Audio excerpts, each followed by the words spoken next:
So yesterday, the Los Angeles Lakers beat the San Antonio Spurs behind a massive game by Austin Reaves. And today we're going to talk about what this means for the Lakers, specifically with Austin Reaves and that role he kind of had in yesterday's game. And especially since Austin Reaves and Luka have kind of figured out how they can play with one another. Plus, we have a couple of updates coming out as well. Rui Hachimura may actually be back for the Lakers coming up here in tomorrow's game against the Nuggets. That's going to be a massive game for the Lakers because unlike the last time they played the Nuggets just a couple days back, this one here actually means a lot more, right? Luka will obviously be healthy. He'll be ready to go. Austin Reaves is 100% good. And even more than that, Rui might actually be back. Jackson Hayes was the big one that they didn't have last time. So we're going to talk about that game towards the end of this video. And then Jared Vanderbilt's another guy that I kind of want to touch on because yesterday he got himself ejected. And it's kind of interesting the tone that this guy is trying to set, right? So I'm excited to get into this. A lot of updates kind of coming out. But let's start right away with Austin Reaves. And let's talk a little bit about what this guy has shown us over the past couple of games. Specifically with what he has shown us with him and Luka kind of working together. And how JJ Redick has allowed these guys to kind of be put in place where I think as the Lakers go forward, they're going to find a lot more success. You know, when Luka's on the court, it should not be surprising that he should be the guy with the ball, right? It should not surprise anyone when he's on the court. He's the guy that should be handling the offense. Everything that the Lakers do should mostly be run through Luka. And that just makes sense, right? Luka's one of the top 2 or 3 players in the NBA. But what's interesting is Austin Reaves can play multiple roles. And I think this is one of the versatility aspects with a guy like Reaves. Yesterday, when Luka was handling the ball early on in the game, Austin Reaves did a really good job of just being a spot-up shooter. Right, he'd rotate properly. He'd make sure he always kind of gave Luka that lane, and Luka would drive, and he'd just find Austin Reaves, and Reaves would just hit that three-pointer. Right, and the thing with Reaves is he's a very, very solid shooter. Right, he's a very, very high percentage shooter, and he's consistent. He's reliable. And I think for the Lakers, they've kind of figured out that Austin Reaves could be a spot-up shooter. But when Luka comes off the court, Reaves can also create. Right, he can create his own buckets, but he can also create for other people as well. In yesterday's game, this guy had 6 assists. And he had other plays where there were missed shots, so he didn't get the credit for the actual assist. But multiple times, this guy was able to drive to the basket and find the open guy, right? Rather that was Jordan Goodwin or Jackson Hayes, I think might have caught a couple of those alley hoops as well from Austin Reaves yesterday. But we're starting to see Reaves' role kind of get defined with Luka Doncic. And I think it'll be interesting as we kind of go forward. You know, when LeBron kind of gets reinserted into the lineup, when Rui Hachimura gets fully healthy, Jackson Hayes, as he stays healthy, right? Because we haven't seen the starting 5 of the Lakers fully healthy. I don't know if we've even seen it, truth be told. I know Luka came in, he played, I think, the first 2 games. He had the All-Star break. I think he might not have played a couple games in between that as well. And it will be interesting to see as this team kind of gets healthy, especially now that Luka and that chemistry he has with some of these other players is kind of getting to that point. Now, another interesting factor that I think we kind of saw in yesterday's game against the Spurs is Luka Doncic struggled, right? Like, he struggled scoring points yesterday. I think he was 5 of 20 in yesterday's game. He did have 21 points, which, if you shoot 5 of 20 and still have 21 points, it's pretty impressive. But Doncic really struggled yesterday. He was 1 of 7 from the three-point line.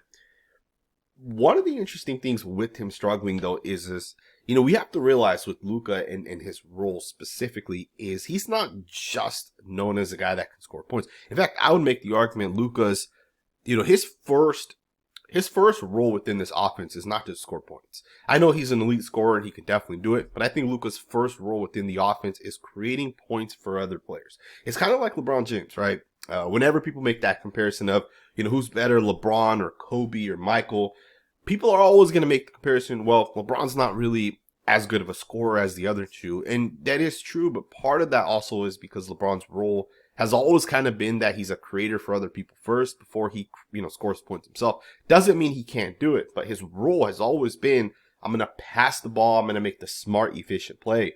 And I think with Luka Doncic, that's what we're seeing as well. Yesterday, he had 14 assists. And that doesn't include all the misses. I think Gabe Vincent had like 2 missed 3-pointers wide open that Luka had gotten him the ball. Dorian Finney-Smith had a miss. Jordan Goodwin had a miss.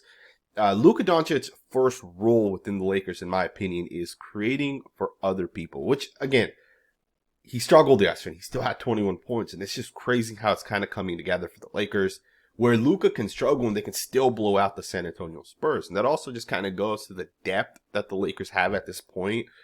If they're fully healthy, does Jordan Goodwin play a whole lot? I'd say probably not. And he played 32 minutes in yesterday's game against the Spurs. He probably won't play when this team is fully healthy. He might still have a role, right? Dalton Knecht's another guy that'll, between him and Goodwin, you'll have to kind of figure out which guy plays. I think, if you need more scoring, it'd probably be Dalton Knecht. If you need more defense, you might lean a little bit towards Goodwin. But for the Lakers, they're in a really, really, really interesting spot as you kind of go forward, because it's not just those guys. You got Luka, you got Reaves, Goodwin, and Knecht, but then you got the dogs on this team, right? There was a moment yesterday, and I want to switch focus and talk about this. There was a moment yesterday in which Jared Vanderbilt, as well as Jeremy Sohan, kind of had this heated moment. They had this heated exchange. Everybody that watched that game, and I know some people may have turned it off because that was towards the end of the game, but they had this moment in which they kind of got into it a little bit, and both players ended up getting ejected.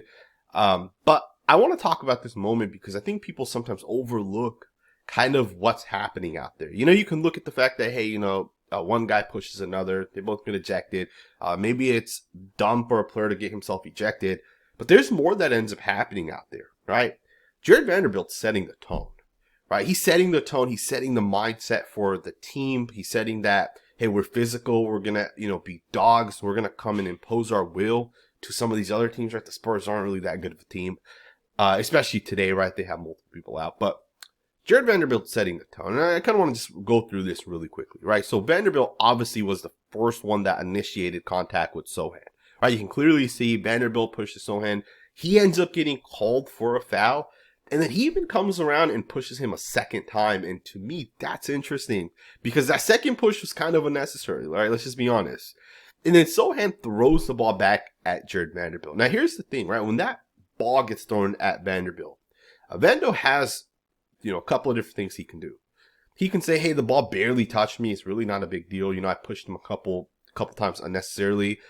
Or I can be aggressive about this and I can go and potentially push him and kind of let him know that, hey, we're not putting up with this. And that's exactly what he does, right? He goes right to Sohan and he pushes him, right? He shoves him. He gives him a legit shove. And, then that pileup kind of happens. And then obviously, everybody kind of stops and shuts it down. But that's a mindset that Vando has, and it's a mindset that this guy sets, and we cannot overlook that. When Jared Vanderbilt sets that tone and he pushes this other player from this opposing team, it takes me back to when Vanderbilt talked a little bit about having that dog mentality. And he talked about how Dorian Finney-Smith has it, how Gabe Vincent has it, and I believe he may have mentioned Trey Jemison as well. He might have thrown his name in there as well. But he talked about how he's not the only one that has this mindset.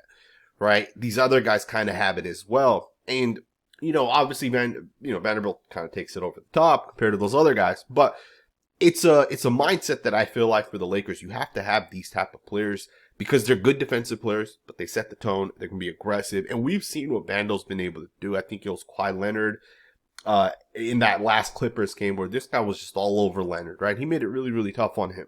And we know Vando's one of the top 10 defenders in the NBA, especially on-ball defenders. To me, I think what the Lakers have right now with the mindset and kind of how they're setting this team up as the playoffs kind of come around, I think there's 15 games left, and you're going to make that final push. You're trying to get that 2 seed. It's going to be very, very interesting as the Lakers kind of go forward, right? And I want to go ahead and just give you guys this final update that's coming out. So first and foremost, the Lakers aren't playing tonight, but they have that game tomorrow against the Nuggets. It's a massive game coming up, right? No matter how you look at it, in my opinion, it's arguably one of the most important games for the Lakers. Obviously, the Nuggets ended up beating the Lakers last time around. It was a lot closer than I actually expected it to be. Jackson Hayes is now back. LeBron might be back. Rui might be back. And we do have an update that's kind of coming out. So, first and foremost, Rui Hachimura posted this yesterday on Instagram. He basically posted it's basically just a black background, and in the middle of it, it says loading, right? And has a basketball. Some people are saying that Rui Hachimura is kind of saying that he's basically coming back to the Lakers. This is something other players have kind of done, similar things to this, right? To me, this means Rui Hachimura is potentially coming back. tomorrow against the Denver Nuggets. We had already heard that Rui Hachimura is already participating in 3-on-3 drills, right, in practice. Now, keep in mind, the Lakers aren't going to go full speed during practice. They're not going to have a real 5-on-5 physical practice. JJ Redick actually talked about that as well. He gave us an update where he talked about, LeBron James and Rui Hachimura and kind of how they'll be able to kind of be implemented back into this. He said it's very unlikely that there's stay-ready games for Rui and LeBron. I'd have to look at the next 3 weeks, but very unlikely they practice. I think there's practice in April. That's just the reality of playing every other day. Even if we do have something on the court, there's not going to be any live contact in between game days. So Rui and LeBron are just going to have to ease their way back in. Some of us have to do that. I've had to do it a few times. It's ideal to have practice, but I just don't think that's realistic right now. So essentially, JJ Redick is saying that Rui Hachimura and LeBron James will not actually get to practice before they play, right? They'll just have to kind of ease themselves in. And it makes sense, right? There was a time when Luka was traded to the Lakers.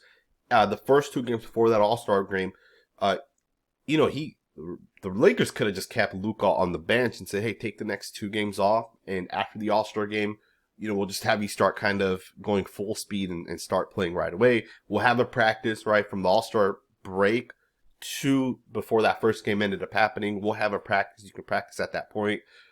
Instead, they say we're going to play this guy like 22, 23 minutes, right? We'll ease him in there. And I think with a guy like Rui, who's been out for multiple weeks at this point, you're going to have to ease him in, and it could be as soon as tomorrow, right? The fact that Rui Hachimura has posted that he's most likely, at least he's loading, right? Which could mean tomorrow, or if not, the game after.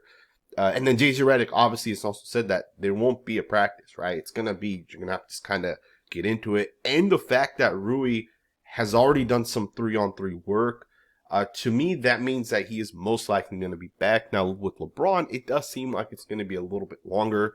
Charania gave us an update where he said that LeBron had his first on-court workout 2 days ago. It was the first time he was actually able to kind of get on the court, but he said he's still not going to be back for at least another week. And that was 2 days ago. So by my math, that's not going to be until like next Sunday or Monday, right? So LeBron is likely still going to be out. But if the Lakers get Rui Hachimura back, there's 15 games left. LeBron comes back, 2 to 3 days, maybe 4 days, 5 days. There's still plenty of games where the Lakers can still potentially climb to that number 2 seed. If not, they'll be fully healthy when the playoff time comes around. And we'll see what ends up kind of happening, right? So the Nuggets also did end up keeping their some of their starters against the Warriors yesterday. They kind of gave them rest to get ready for this Lakers game. And the Nuggets still ended up beating the Warriors. It's kind of crazy that the Warriors weren't able to beat the Nuggets. Both Jokic and Jamal Murray ended up sitting out. So they both sat out. The Warriors still ended up losing. Kind of sad, to be honest. And we've got a lot of people reacting to stars kind of sitting out. I don't personally have an issue with it at all. Some people are going to say, hey, why rest some of your best players? I agree with it. I understand for the shittier teams in the NBA. I understand, these fans show up. They want to watch LeBron. They want to watch Luka. They want to watch Jamal Murray and some of these other guys. But the truth is those games don't generally matter, right? When you're playing those type of teams. The games that matter are going to be the games when you're playing the Lakers versus Nuggets, when you're playing OKC, right? Those are the games that ultimately matter. So it is what it is. I hope you guys enjoyed this video, man. If you did, consider subscribing. We'll have a lot more content like this on this channel. Thumbs up, subscribe. Let me know what you guys think, man. And I will see you guys next time with another video.